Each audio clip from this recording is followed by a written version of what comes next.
4. Comment reboiser la France après les incendies en Gironde? On en parle. Bonjour Thomas Braille. Bonjour. Merci d'être avec nous ce matin. Vous êtes le fondateur du groupe national de surveillance des arbres. Grimpeur, arboriste, paysagiste, on vous connaît comme l'homme qui s'accroche aux arbres pour les sauver.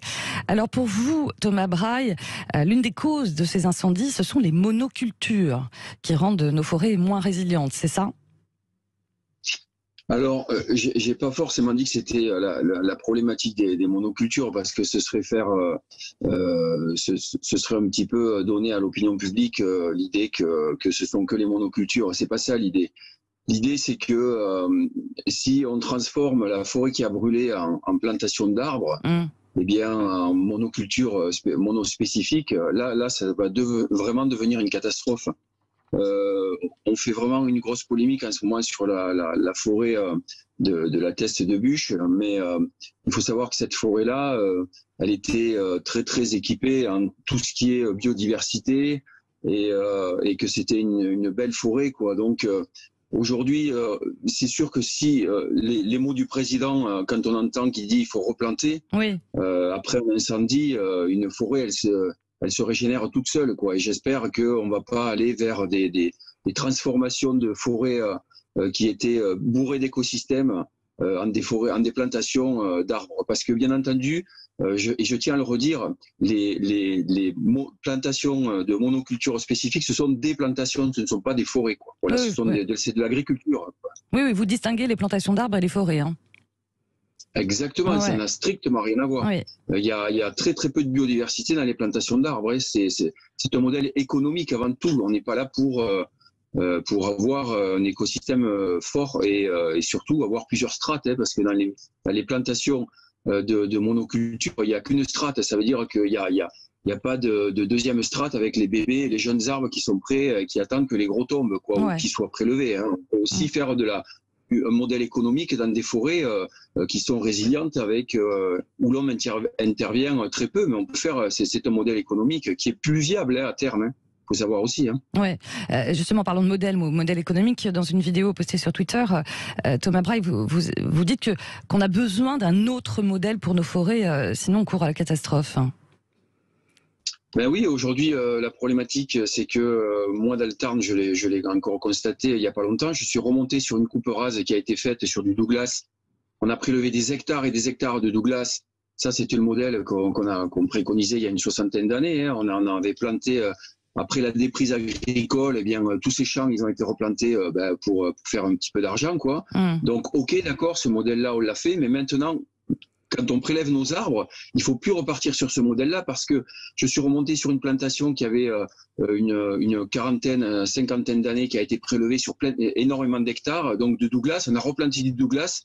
Et là, en fait, sur tous les hectares, sur une trentaine d'hectares qui a été prélevée, il y a une grande majorité, plus de la moitié des Douglas qui sont morts parce que il a fait un été où il n'a pas plu, un hiver où il n'a pas plu, un printemps sec et un été où il pleut pas non plus. Ouais. Donc ces arbres-là, je les ai filmés, ces petits arbres, ces petits Douglas, ils sont tout secs.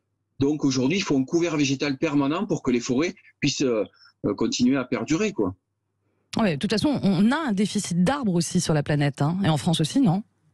Ben ça je le dis, voilà. Ben le problème, c'est qu'on est de plus en plus nombreux sur la planète, donc la planète, elle a un volume bien défini, elle n'est pas exponentielle, elle a un volume bien défini à nous donner. Et plus on grignote ces espaces naturels, et plus la balance n'est plus équilibrée. Donc, s'il fait chaud sur la planète aujourd'hui, ça fait longtemps que je le répète, c'est parce qu'on a un déficit d'arbres et que le phytoplancton dans les océans, il est en train de mourir, quoi, suite au réchauffement climatique. Donc oui, la balance, elle est plus équilibrée. Donc voilà, c'est un petit peu la problématique de l'homme qui est de plus en plus nombreux sur cette planète, quoi. Ouais, voilà. C'est ça. Ouais. Mais réinventer un modèle de forêt ou aller vers un modèle de forêt plus diversifié, ça c'est possible ici et maintenant ? Mais bien entendu, mais tout est possible, oui. Il faut le faire assez rapidement. Alors, c'est sûr que la vraie problématique de toutes ces plantations de monoculture, là, moi, j'ai alerté sur les 200 millions d'euros qui ont été donnés à la filière bois. Là, dans le Tarn, moi, j'ai fait des vidéos. On est en train de transformer des parcelles de feuillus diversifiés en plantations monospécifiques de Douglas. Donc, c'est 45 000 hectares. Alors, on s'insurge sur le fait que ça ait brûlé dans les Landes avec 25, on est à peu près, il me semble bien, on est à 20 000 hectares, un peu plus de 20 000 hectares. On s'insurge là-dessus, mais il faut savoir que c'est 45 000 hectares de forêts de feuillus diversifiées qui vont être transformées en ces plantations d'arbres. Ouais. Donc, c'est pareil, ça aussi j'alerte, mais quelle différence y a-t-il entre des palmiers à huile ou des plantations de Douglas? Il n'y en a aucune, c'est la même chose. Vous transformez une forêt en quelque chose d'économique, un modèle économique. Donc, je le dis clairement, entre des palmiers à huile où on s'insurge en Amazonie, où on coupe pour transformer, eh bien, et des plantations de monoculture spécifiques de Douglas, il n'y en a aucune. En fait, c'est une transformation totale de la forêt pour faire un modèle économique. Oui, bien sûr. Ouais, bien, on en revient toujours à la notion de modèle économique. On parle beaucoup des forêts du Sud, forcément, mais les forêts du Nord aussi, sachant que la sécheresse est partout maintenant. Hein. Ah oui, la sécheresse, elle est partout. Je veux dire, il n'y a qu'à regarder les glaciers qu'on est en train de filmer, qui sont en train de, Ouais. s'effondrer. J'ai envie de dire, il va falloir lever le pied. Alors, vous savez aussi, on ne pourra pas non plus alimenter la population mondiale avec le bois français, quoi, parce qu'on sait très bien qu'en Chine, ils ont mis un veto pendant 100 ans, une centaine d'années, il ne faut plus prélever. Ils ont tellement prélevé qu'ils ont mis toute la population chinoise à replanter les arbres. Et donc, comme ils n'ont plus d'arbres, ils viennent prélever un petit peu partout. Mais j'ai envie de dire aujourd'hui, vous savez, moi j'ai du bois derrière, je ne sais pas honte de le dire, hein, regardez, c'est du Douglas là, que j'ai ici. Là. Ouais, mais on peut mêler, on peut mixer. Voilà, c'est mon bureau, donc il y a du Douglas, c'est des planches de Douglas, hein, et qui viennent d'ici d'ailleurs à côté, mais on peut mixer des forêts de feuillus avec du Douglas, mais il va falloir arrêter de croire que on peut transformer radicalement nos forêts en que de l'économique, parce que là on court à la perte, et arrêter de croire aussi que on va pouvoir alimenter la population mondiale, parce que ça va pas marcher, ça va être au détriment de nos propres forêts françaises, quoi. Ouais, c'est ça. Je sais pas, en espérant que votre message soit écouté, parce que j'imagine quand même que malgré tout, on parle de consultation ou de chantier national. On écoute ces messages-là ou pas assez, selon vous?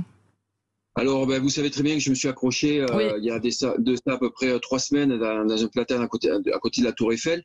Nous, on a demandé une réunion avec le ministère de la Transition écologique et avec le ministre de l'Agriculture et de la Forêt. Cette réunion, ils me l'ont promise, je l'attends toujours, on va relancer pour être reçu. Mais moi, ce que j'aimerais aussi, c'est que monsieur le ministre de la Forêt, il écoute ce que les associations aussi ont à dire. Il ne faut pas écouter que les lobbies du bois et les professionnels de la filière bois, parce que on a tous les deux des choses à dire. Je pense que si on travaille en bonne intelligence entre la filière bois et les associations, on va pouvoir trouver un modèle économique où tout le monde va pouvoir s'y retrouver, quoi, voilà. Ouais. Message bien passé, Thomas Braille. Je vous remercie d'avoir été avec nous ce matin. Je rappelle que vous êtes fondateur du groupe national de surveillance des arbres. Merci également pour vos lumières. À bientôt. Merci.